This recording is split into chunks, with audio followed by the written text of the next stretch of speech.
little bit about my family. One of my grandmothers, the one who's, if you watch one of the other videos, the one whose alarm clock I messed with and the peaches I put in, she was terrified of everything. She was convinced that me or my sister would get picked up, and she was forever vetting us. They're like, oh, they'll try to get you. They'll say they have a puppy. And they'll get you to come along. They'll pick you up.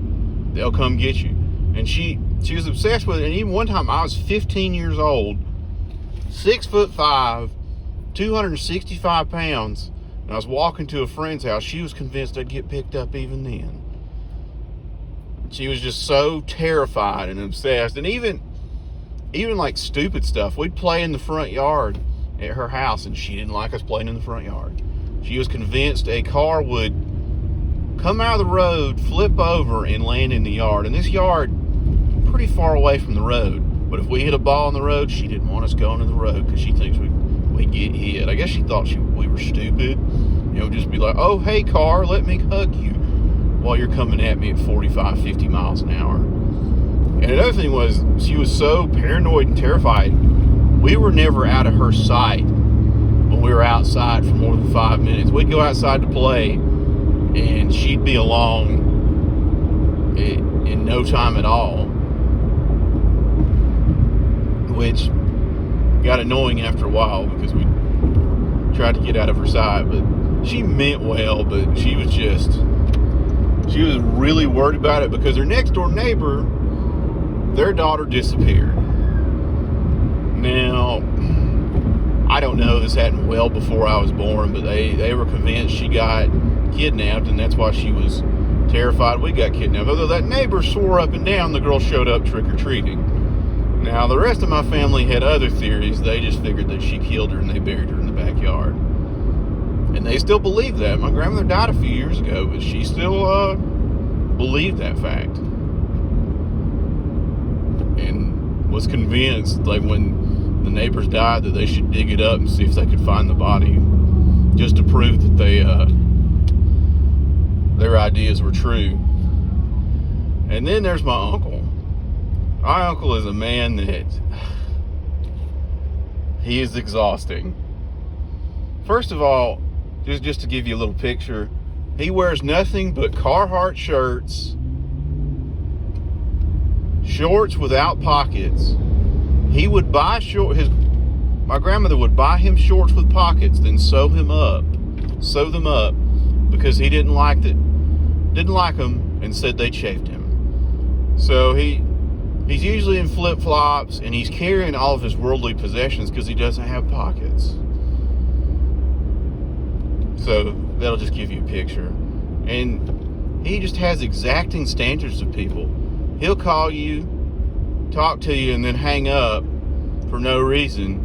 But one time he called me and talked for 30 minutes and I accidentally lost service, which was commonplace. That used to happen all the time. And he left me about a 10-minute voicemail about how I hung up and didn't say bye. So he held people to standards that he didn't even hold himself to.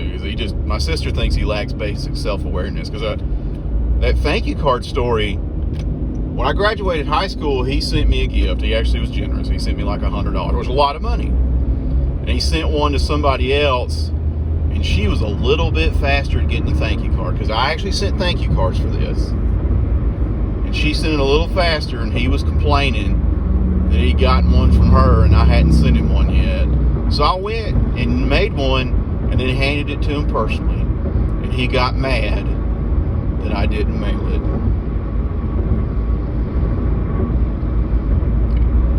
And he had a come apart. I was like, there's just no winning with him. Nothing was ever good enough. And him and my dad, he just expects you to know how to do stuff. When I was 9, he said, we're going to change the oil on your grandmother's car. I don't know how. It's like, kids today don't know how to work on a car. I'm 9. How the hell am I supposed to know something that no one ever taught me how to do? He was mad that I didn't know. Instead of teaching me, he just expected me to know. My dad's not much better. He's only going to tell you once. They just think you should know better. They were never kids. They were never childish. They came out of the womb full-grown adults, a lawnmower in one hand, and a legendary work ethic in the other. Did nobody work as hard as he did. Another thing about my uncle is he hates it. Absolutely hates it when anybody comes into anything. It just offends him. It doesn't matter if they worked for it or if they didn't or if they won the lottery. He just doesn't like it. He had a neighbor who had inherited their house, and he didn't like that. And then they moved because they inherited another house, and that just made him even madder.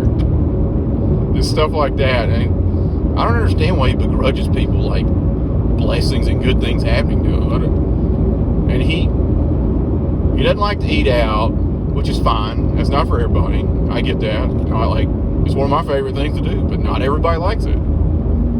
But he hates it. He hates to travel, which is fine. He traveled a lot for work. You wouldn't believe it, but that man without pockets has lived on 4 continents and been to several countries and every U.S. state. But he's content to eat saltines and beanie weenies instead of going to eat somewhere, which is fine. But he always has to give a hard time to people like us that go on vacation. When everyone on vacation, he gives a hard time. I can't believe y'all are going on vacation. Y'all go out to eat more than anybody I've ever seen. He says that a lot. If you do anything, you do it more than anybody I've ever seen. Which is fine, but it gets old after a while. But everyone has worn kid gloves with him for so long. Anytime he does something and you tell people about it, they're like, oh, that's just him. Because I'd hang out at the house and he'd ask 10,000 stupid questions. And if you didn't answer, he got mad. If you didn't like the answer, he got mad. So I'd go visit because my grandmother lived with him.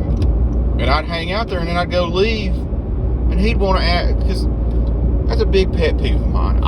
When I'm ready to go, I'm ready to go. I don't want to spend 45 minutes saying goodbye.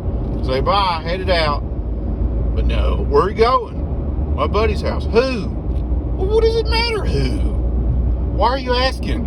Why is it important whose house I'm going to? Because it wasn't like I was 16 years old. This is in my 20s. But oh no, it's very important. We find out, oh, who you going to see? Does it matter? Oh no, it matters. He's always had high standards for himself. And the man hates smacking of bubble gum. I can't really describe it. You kind of know what it is. Some people don't like chewing eyes. I work with a guy that didn't like that. But he doesn't like smacking, but chews with his mouth open. My uncle's just a lot.